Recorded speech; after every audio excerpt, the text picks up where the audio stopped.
Acquis de fer, Coupe. Zouf. j'y vais. Moi aussi. Carte. 2 cartes. 3 cartes. Servi, plus 10. Je passe. 10 pour voir. Bon alors.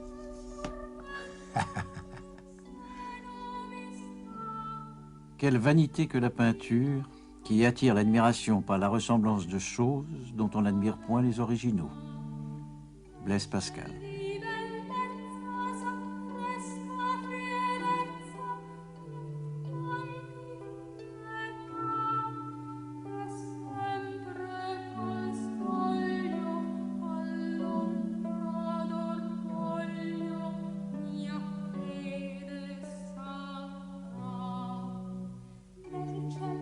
Le tricheur à l'as de carreau est une toile d'1,6 m de haut sur 1,46 m de large. Elle met en scène autour d'une table de jeu 3 joueurs de cartes et une servante. Les bouches sont closes, gestes et regards sont suspendus.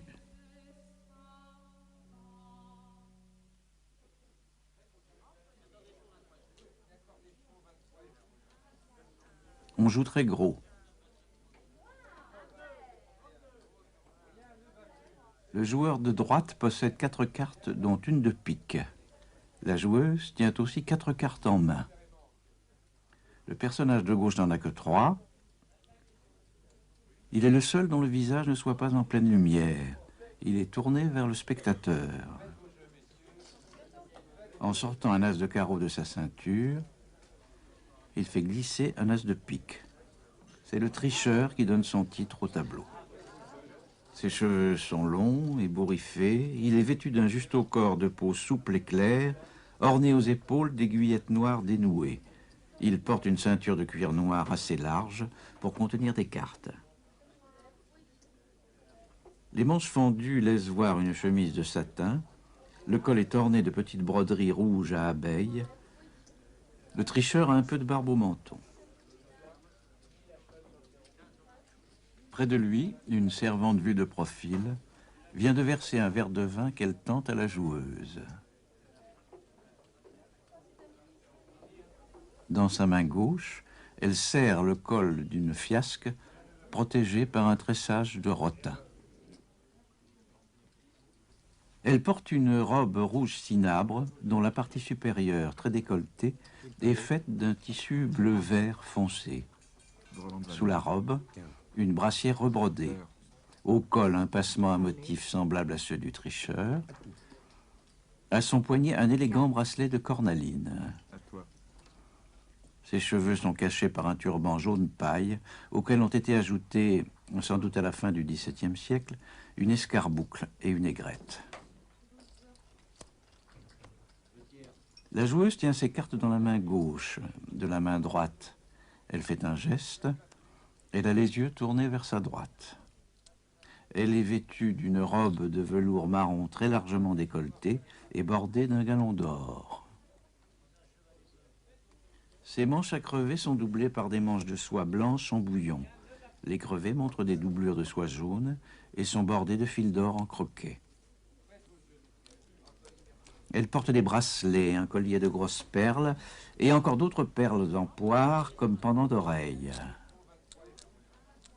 Une toque rouge, elle aussi bordée de perles et garnie d'une broche faite d'une pierre noire cerclée d'or, un panache de plumes d'autruche frisé à la main et teinté en carmin.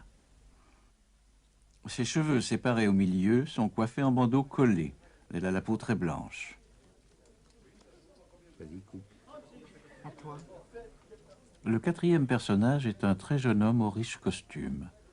Il examine ses cartes qu'il tient à 2 mains.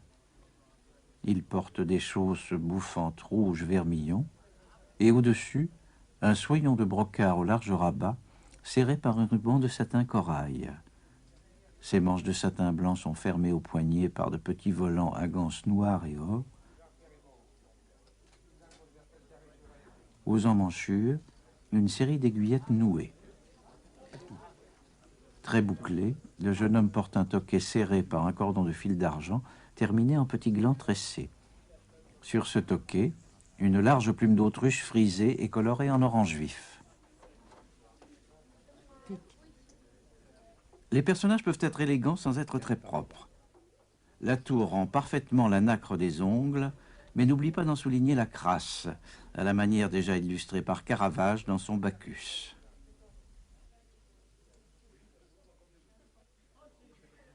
Sur la table du tricheur, des pièces d'or. La plupart sont des doubles ou des quadruples pistoles d'Espagne, monnaie alors la plus courante en Europe.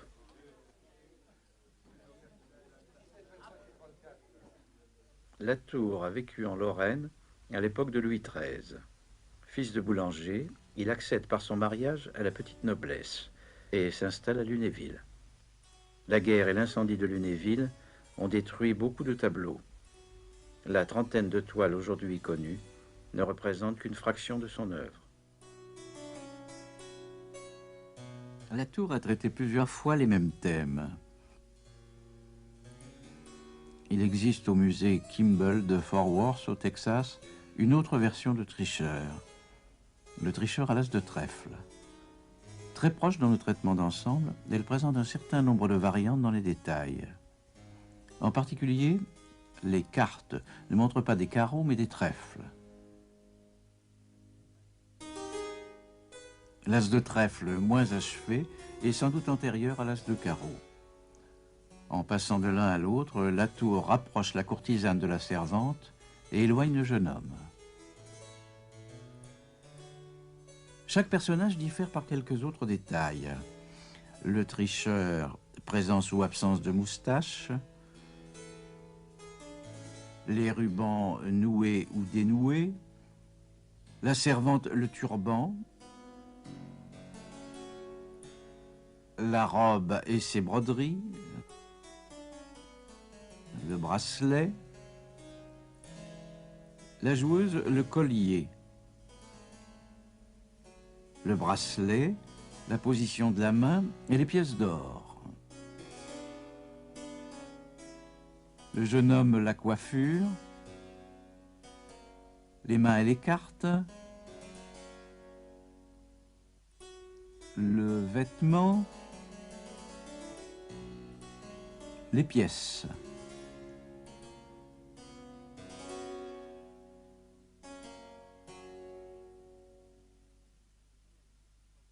Le tricheur pourrait être lié à une autre toile de Latour, la diseuse de Bonaventure, du Metropolitan Museum de New York. Les deux toiles, aujourd'hui légèrement transformées, auraient pu à l'origine être des pendants. Le tricheur, ou la diseuse de Bonaventure, appartiennent à un genre qui a connu une grande vogue à partir du milieu du XVIe siècle. Inspirés par les situations comiques et les personnages types de la commedia dell'arte, les peintres italiens, puis les Flamands, les Hollandais et les Français, montrent volontiers tricheurs aux dés ou aux cartes, diseuses de bonne aventure, scènes de cabaret ou de maison close. Caravage montre lui aussi une diseuse de bonne aventure et des tricheurs. Latour aurait pu s'en inspirer, les analogies sont nombreuses.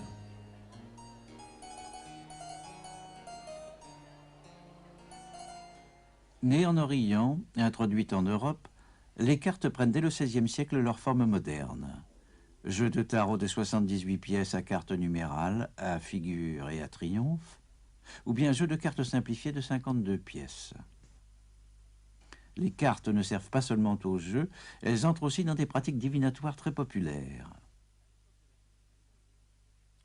À l'époque de Latour, plusieurs édits sévères sont lancés contre les pipeurs de dés ou les tricheurs aux cartes. Les joueurs sont menacés d'excommunication. De nombreux tricheurs sont envoyés aux galères. 3 joueurs, 4 cartes en main, de l'or. Nous sommes au milieu d'une partie de prime. La prime, un ancêtre du poker, était un jeu très populaire. Il s'agissait, avec 4 cartes, de former la combinaison la plus forte. Un carré, 4 cartes semblables. Un flux, 4 cartes consécutives. Un 55, As, 6 et 7 de même couleur.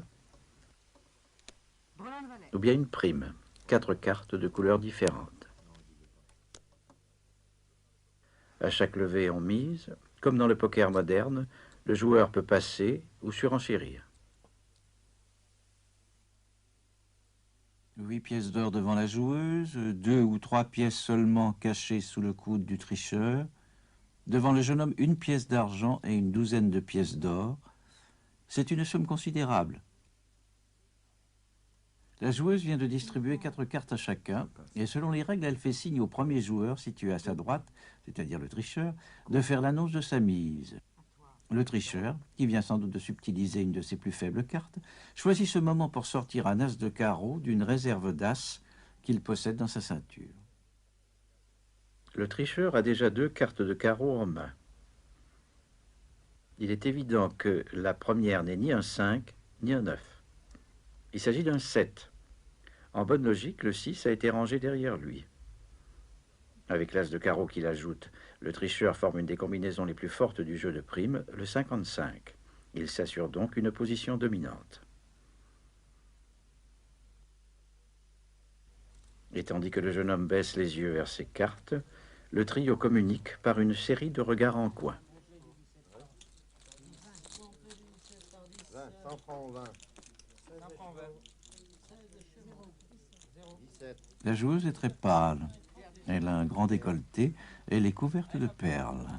La perle, symbole de pureté au Moyen-Âge, redevient à la Renaissance le symbole de l'amour sensuel qu'elle était dans l'Antiquité. Lorsqu'elles sont grosses et nombreuses, les perles sont liées à l'amour vénal. Caravage représente Marie-Madeleine, une ancienne prostituée, au moment de son repentir. Elle vient d'ôter tous ses bijoux et de rompre son collier de perles. Une des Madeleines de la Tour a elle aussi abandonné son collier de perles. La joueuse de cartes du tricheur, marquée par les perles et par la pâleur de celles qui vivent enfermées, est donc une courtisane. Le jeune homme possède un toquet à plumes. La plume est fréquente dans les scènes galantes. Le chapeau à plumes est un signe traditionnel de la vie licencieuse. Il est au premier plan dans la gravure de Rembrandt, le lit à la française. Les plumes évoquent aussi quelques locutions en rapport avec la situation. Avoir les plumes de quelqu'un, laisser des plumes ou se faire plumer sont des expressions nées justement vers la fin du XVIe siècle ou au début du XVIIe siècle dans les milieux des joueurs. Les aiguillettes, cordons au ruban ferré aux 2 bouts, servaient à fermer les vêtements, et en particulier les pièces les moins nobles.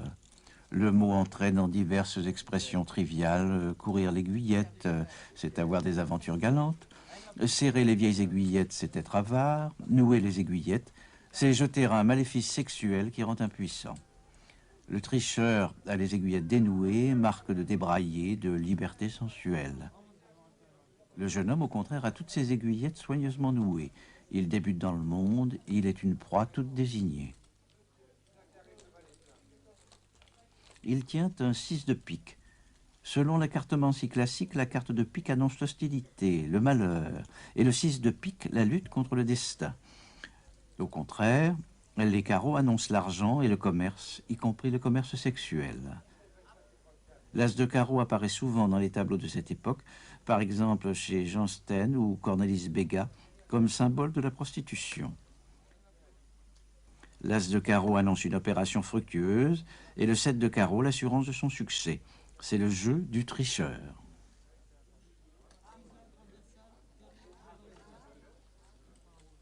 Attiré par la courtisane qui tient table de jeu chez elle, le riche et naïf fils de famille va se faire plumer par la fille et par son ami tricheur, peut-être son protecteur, sous le regard complice de la servante. Le jeune homme a confiance en lui, il possède une somme importante qu'il est prêt à engager jusqu'au bout. Et une fois dépouillé de son or, il est vraisemblable que la courtisane le chassera de chez elle sans s'être donnée à lui. La scène est l'illustration d'une sentence très courante à l'époque. L'amour, le vin et le jeu ont perdu plus d'un homme. Elle pourrait être aussi une forme dérivée de la parabole du fils prodigue racontée par le Christ dans l'Évangile. Le fils demande à son père sa part d'héritage et va la dépenser dans le monde. Il revient, dépouillé de tout, mais repentant, et demande pardon à son père qu'il reçoit somptueusement. Le jeune homme suffisant et un peu niais, qui écoute la diseuse de Bonaventure pendant que les jeunes bohémiennes le délestent de ce qu'il possède, ou le balourd qu'a séduit la courtisane et qui s'apprête à jeter tout son or dans la bataille de cartes, sont sans doute deux versions picturales du fils prodigue. Depuis Léonard de Vinci, les peintres se préoccupent des significations secrètes des visages. Popularisée au XVIe siècle par Giovanni Battista della Porta, la physiognomonie prétend rendre compte des caractères par l'analogie animale. Le visage du tricheur est dans l'ombre, lèvres serrées, front tendu, narines larges, menton curieusement carré, c'est un fauve. Regard en coin, nez court, la servante est proche des petits animaux fureteurs comme la fouine. Bouche et joues pleines de mollesse, yeux aux longs cils, de jeune homme à l'aspect placide et niais des bovins. La courtisane a un visage des plus étranges, blafard, il est d'une forme parfaitement ovale. La rondeur insolite du front, des joues sans pommettes et qui se fondent dans le cou, la bouche étroite et charnue, les grands yeux globuleux, presque dépourvus de paupières et tournés de côté, composent une face inquiétante et lunaire qui ne ressemble à rien de ce qu'on avait pu voir en peinture jusqu'alors.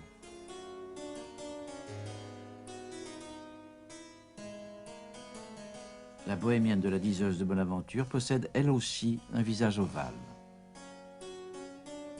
Selon les principes de l'époque, les visages ou les yeux sont les reflets des vices et des vertus. Peindre un visage, c'est déchiffrer l'âme humaine. La courtisane, avec ses parures, ses perles et son or exposé en pleine lumière, s'oppose aux madeleines dépouillées et repentantes, comme le monde diurne et coloré des apparences s'oppose à la nuit de la méditation.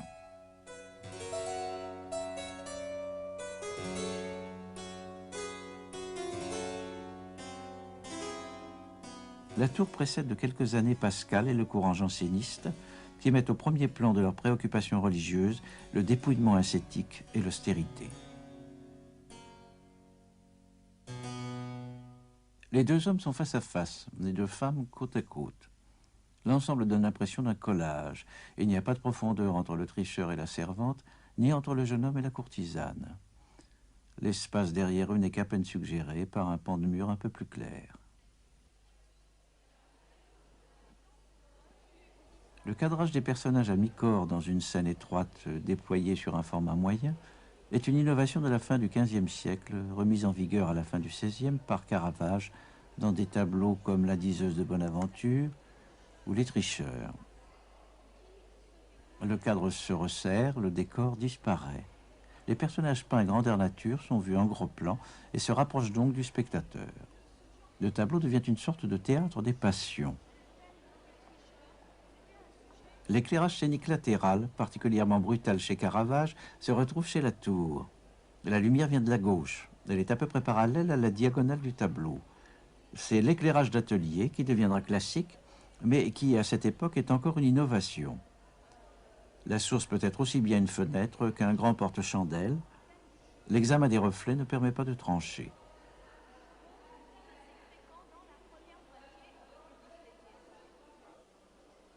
Le plan horizontal est donné par la table. De chaque côté, deux masses verticales, celle du tricheur avec ses rubans dénoués qui tombent perpendiculaires à la table, celle du jeune homme avec plusieurs plis qui tombent aussi à la verticale. Dans presque tous ces nocturnes, Latour recherche les formes rondes et lisses. Dans Le tricheur, il y a beaucoup de formes rondes. Les têtes des personnages, avec leurs chapeaux, leurs cheveux, leurs épaules, les seins des deux femmes, les yeux, les bouches, les perles. Mais cette aspiration à l'harmonie des formes rondes et pleines est partout contrariée. D'abord par les lignes de la composition, une série de triangles emboîtés les uns dans les autres et qui semblent générés à partir du verre de vin lui-même triangulaire. Ensuite, par la prolifération de petites formes perturbatrices, réseaux, damiers, plis parallèles, plis convergents, boucles, nœuds, arborescences, ramifications, entrelacs. Et aussi par ses mains très déliées, avec ce curieux infléchissement des poignets qu'on retrouve dans la plupart des tableaux du peintre. Toutes ces formes elles-mêmes sont parcourues par une double arabesque, celle des regards, préludant au coup qui va se jouer, et celle des mains par qui va s'achever le dépouillement du jeune homme. Au bord de la table de jeu, la signature reprend orgueilleusement en boucles, nœuds et arabesques. Georgius de la Tour Féchit, Georges de la Tour l'a fait. L'examen de la toile au rayon X montre qu'une bande de tissu a été rajoutée. La pratique était courante à la fin du XVIIe siècle. Les collectionneurs n'appréciaient pas toujours le cadre serré des caravagesques. Ils trouvaient leurs tableaux trop pleins, trop fermés. Ils les faisaient agrandir. Le tricheur s'arrêtait au ras du turban de la servante. L'artisan chargé de l'élargissement décloue le haut de la toile, la prolonge d'une bande de 10 cm et peint une aigrette pour enjoliver. Les rayons X montrent quelques accidents de la toile, mais assez peu de repentirs significatifs. Tous les éléments sont en place dès le premier jet. La palette est très riche. Les couleurs chaudes des ocres jaunes au rouge foncé sont abondantes. Les couleurs froides, vert ou bleu, sont plus limitées et concentrées en quelques points précis. Cartes à jouer, vêtements clairs et carnations sont obtenus par dégradés des couleurs qui dominent dans le reste du tableau. En passant de l'as de trèfle à l'as de carreau, la tour apporte quelques modifications qui transforment les rapports des formes et des couleurs. Il renforce l'éclat des vêtements, éclaircit les visages des trois personnages de droite, assombrit au contraire celui du tricheur. La tour a aussi changé la couleur des cartes et transforme donc le haut de la robe de la servante. Les cartes blanches se détachent maintenant sur le fond très sombre et les touches de rouge des carreaux, du bracelet et des broderies s'opposent au bleu-vert foncé complémentaire de la robe. De même, les mains pâles du jeune homme, auparavant mêlées à la robe de la courtisane, se détachent maintenant sur le fond sombre. Dans les deux tableaux, le contraste le plus violent s'établit au centre, entre la peau très pâle de la courtisane et le fond. Mais ce fond a peut-être été renforcé lors d'une restauration.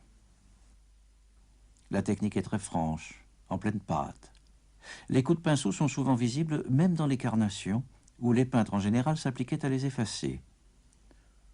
Le jeu du pinceau est très calligraphique dans les broderies, les plumes, les fils d'or ou d'argent, les cheveux. Cette opposition marquée entre les larges empâtements et les touches filiformes est un contraste de plus qui accroît encore la vigueur de la toile. Dispersées, les rares toiles de la tour ont longtemps été attribuées à d'autres, Ribera, Murillo ou Rembrandt. Stendhal évoque l'ignoble et effroyable vérité du joueur à la vielle de Nantes et croit y reconnaître du Velázquez. Taine admire le nouveau-né de Rennes, alors attribué au frère Le Nain. On exhume des archives le nom du peintre. En 1915, un jeune critique d'art allemand, Hermann Voss, confronte deux autres tableaux au nouveau-né et les attribue à la tour. Les historiens d'art redécouvrent le peintre.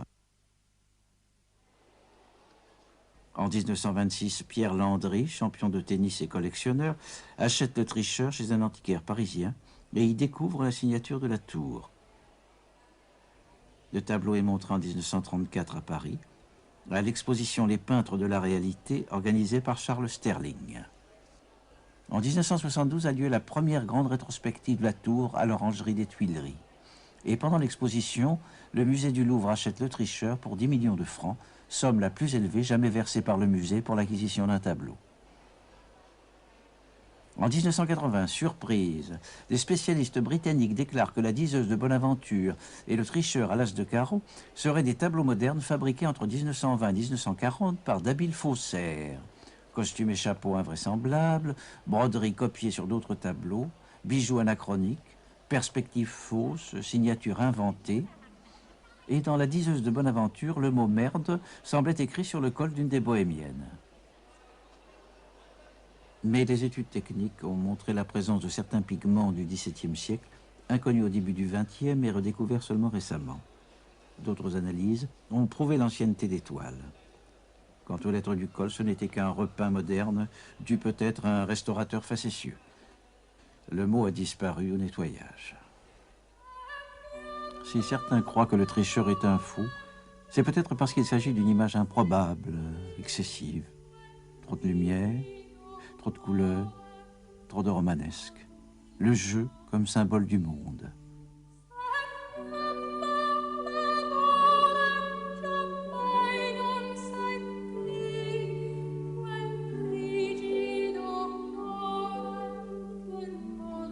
Les hommes et les femmes, les maîtres et les serviteurs, les gagnants et les perdants, les fauves et les moutons.